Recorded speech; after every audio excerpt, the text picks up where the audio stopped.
shores of the motherland and far beyond. With dignity we rise and we build a bridge for all. With integrity, respect, trust, excellence, commitment, creativity. We will build for Africa's prosperity. We will build for them now and posterity. As we standing together, we prepare to forever. We are transforming Africa's way. Oh, we are AfreximBank.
Please be seated.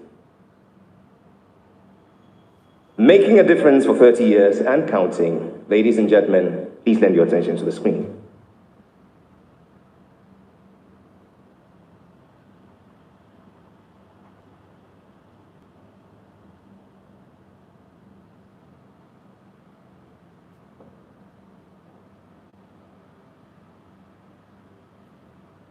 From the seed of Pan-Africanism came the fruit of a specialized Pan-African financial institution dedicated to transforming Africa's trade, and thus AfreximBank was born.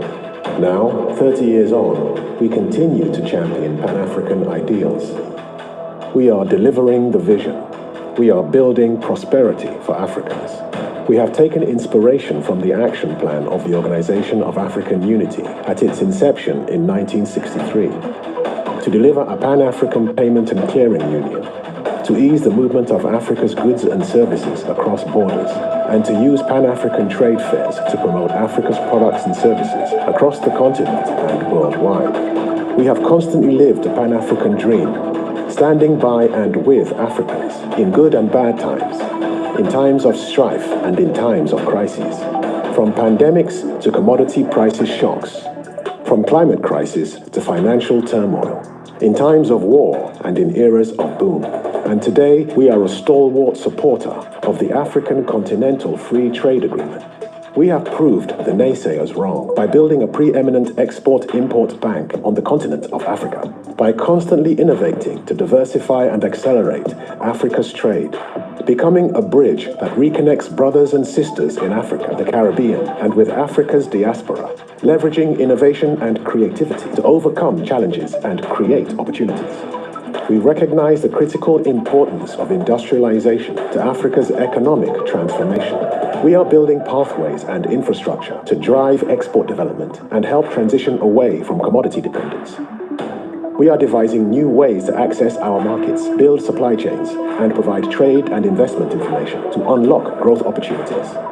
And now, in 2023, we are proud to come together to celebrate our commitment to Africa, to help empower its development in the spirit of Pan-Africanism. We remain steadfast in our dedication to excellence. Truly, we are delivering the vision to transform Africa's trade.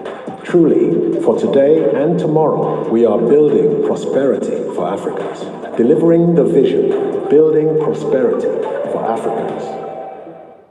Telling the full story is a man loved by many and respected by all. I give to you the true storyteller, the President and Chair of the Board of Directors, AfreximBank, yours and mine, His Excellency, Professor Benedict Orama.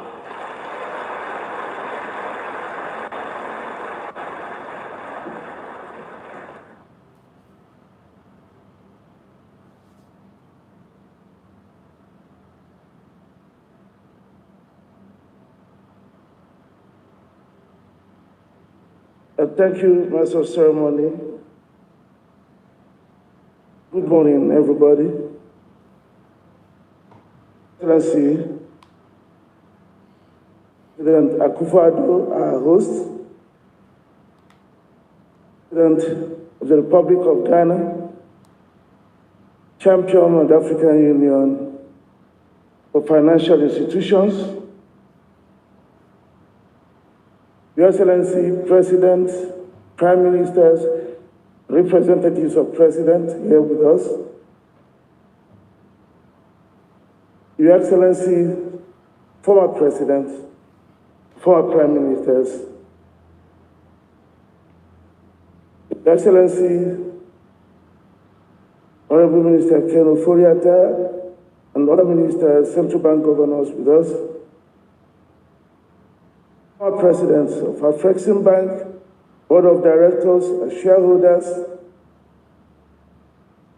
partner banks, partner businesses, my dear wife,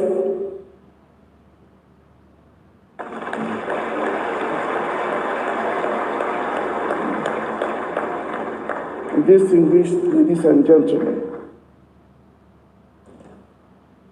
On that sunny day of October 27, 1993,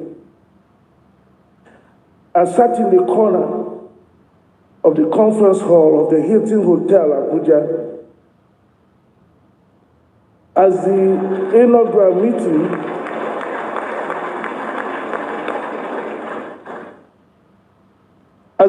meeting of shareholders of AfreximBank proceeded.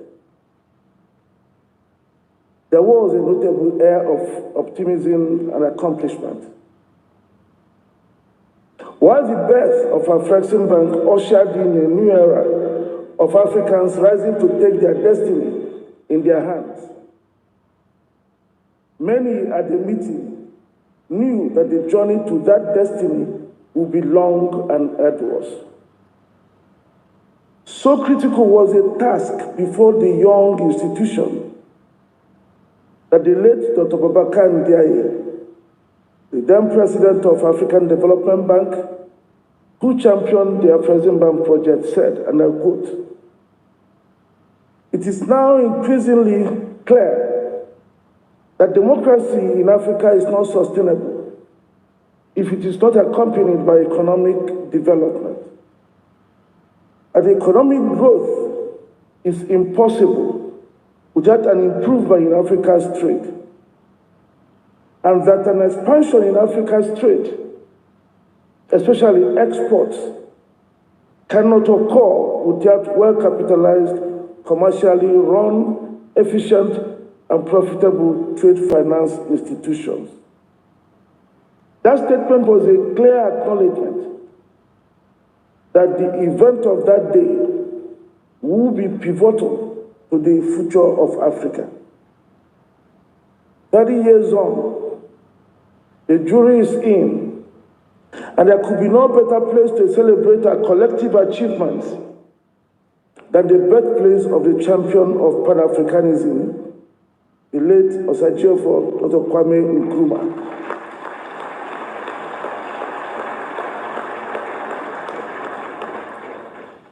There were challenges, there have been difficulties, but today is a day for us to sing our praises. And it is in that context and with great joy that I welcome Your Excellencies, Honorable Prime Ministers, and distinguished guests to Accra. It is highly appreciated that you found the time for your very busy schedules to join us here today. This is clear evidence of the value each of you places on your bank. Special thanks to CARICOM leaders who traveled across the oceans to be here. Prime Ministers Davis, Motley, and Gonzalez.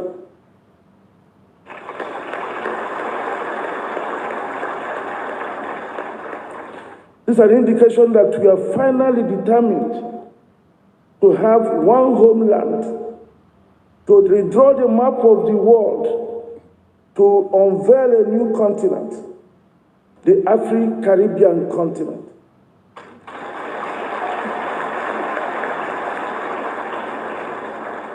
That will extend from Mauritius in the east to the Bahamas in the west. That is what it has to be. And together we pave the way for global Africa to speak with one voice with dignity and pride. On this auspicious occasion, we pay special tribute to the late Dr. Kwame Nkrumah, the pioneer president of Ghana, whose ideals and vision are as relevant today as they were when he first espoused them decades ago. We celebrate a man whose convictions form the plank on which AfreximBank stands.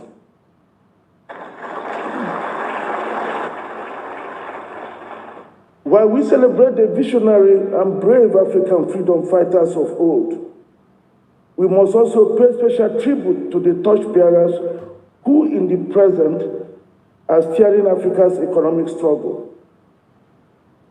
I acknowledge all our leaders gathered here today for standing by the bank and the ideals of Pan-Africanism. I salute our host, His Excellency President Nana Akufo-Addo, whose Pan-African vision laid the foundation for a real unification of all Africans and nurtured our sense of collective identity as a people. Mr. President, you opened the path for self-recovery. Indeed, and in words, you have shown that the continent of Africa is the collective heritage of all people of African descent. Vision and drive for Africa by Africans reflect the zeal with which you have supported the institution that we celebrate today. And we say thank you very much.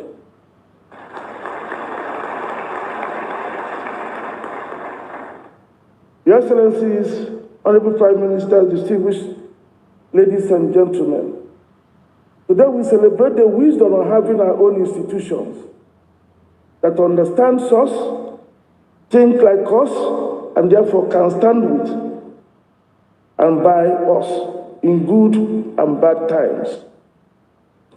The history of AfreximBank is a clear proof that we can only develop the direction we choose by having well-resourced and professionally run institutions that we own and control.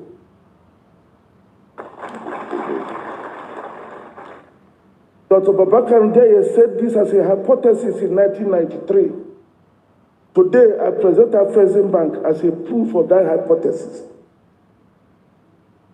60 years ago, in May 1963, at the foundation meeting of the Organization of African Unity, the predecessor of today's African Union, 32 spirited leaders of the new Africa were determined to once and for all put an end to the ills of colonialism and forge ahead to create a continent that was bold and self-reliant. At that meeting, they laid out the blueprint for Africa's socio-economic transformation. If you go to the records, you will see what they set out for themselves.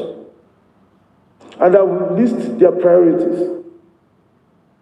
They wanted to establish a free trade area among the various African countries.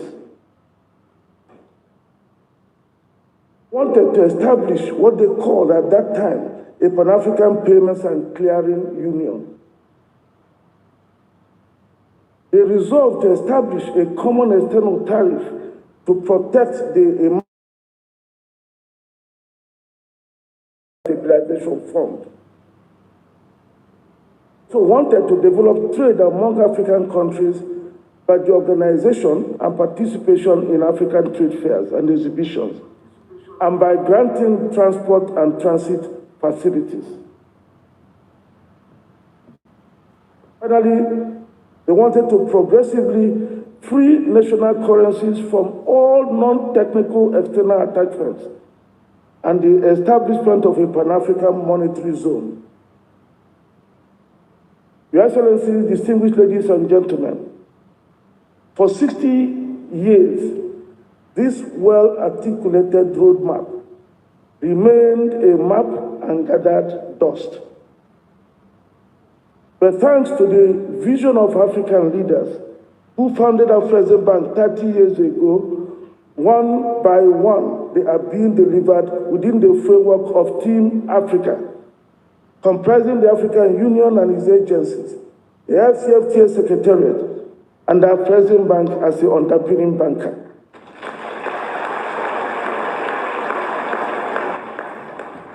So today, the Pan-African Payment and Settlement System is up and running, which will save the continent $5 billion in intra-African transfer charges. It will also expedite and enable payments for intra-African trade in African currencies. It is now possible for a Gambian to buy Nigerian urea fertilizers using Gambian dalasi to purchase naira. For a young Ghanaian to pay for holidays in Seychelles using Ghanaian cedi. And for a small farmer in rural Zambia to stream her favorite Nollywood movie, paying for it in Zambia Kwacha. Time will come when we will be reducing our national debt because we will be pricing our infrastructure projects in African currencies, in our own currencies. And the real importance of parts was captured recently by His Excellency Naruto, President of Kenya. Take a listen.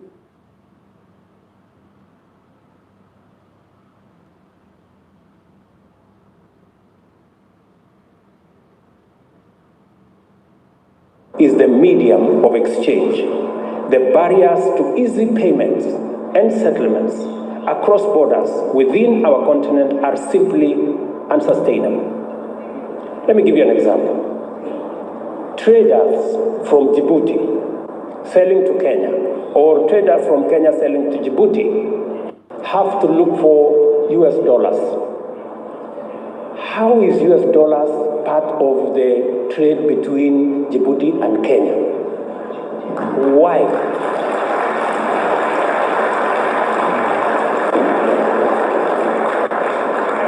And we are saying that today, AfreximBank have given us a mechanism where traders in our continent can trade in their goods and services, and the AfreximBank will settle payments in local currency.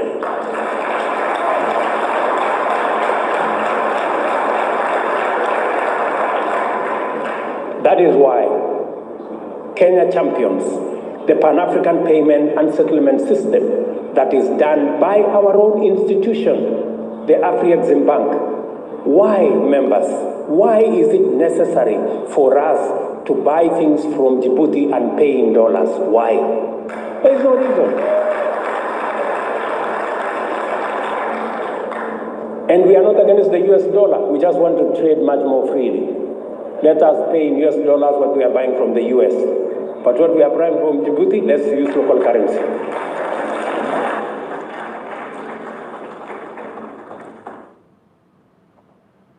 So very soon, distinguished ladies and gentlemen, we will be able to domesticate all intra-African payments and extend the same to the CARICOM, where just a few days ago, the Committee of CARICOM Central Banks adopted the PAPs as their preferred payment infrastructure for their pilot intra-regional project.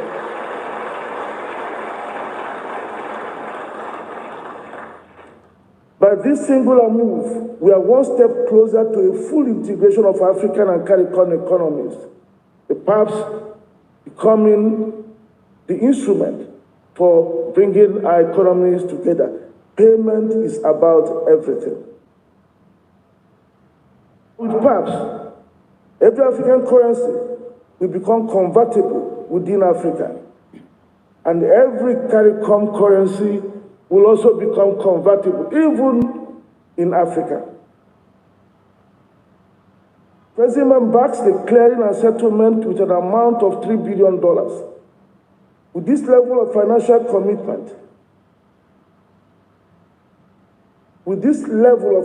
commitment, to start up this initiative, you can now understand why for 60 years it never saw. Why we need our own institutions if we hope to attain our developmental aspirations. Your Excellency, 60 years ago, the founding fathers of the OAU aspired to develop trade among African states by organizing and participating in African trade fairs. In 2018, AfreximBank worked in partnership with the African Union Commission to introduce biennial inter-African trade fairs. AfreximBank performs the organization of the trade fairs, of which 2 had been held in Cairo, Egypt, and Durban, South Africa, respectively. The 2 fairs attracted an aggregate of about 40,000 visitors and about $75 billion in deals.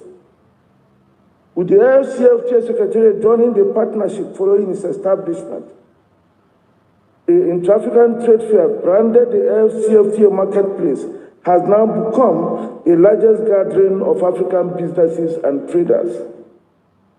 The 3rd edition will hold during the 9th to 15th November 2023 in Cairo. While we look forward to your participation and support, may I remind us again that this is being made possible because we have an AfreximBank that backs it financially.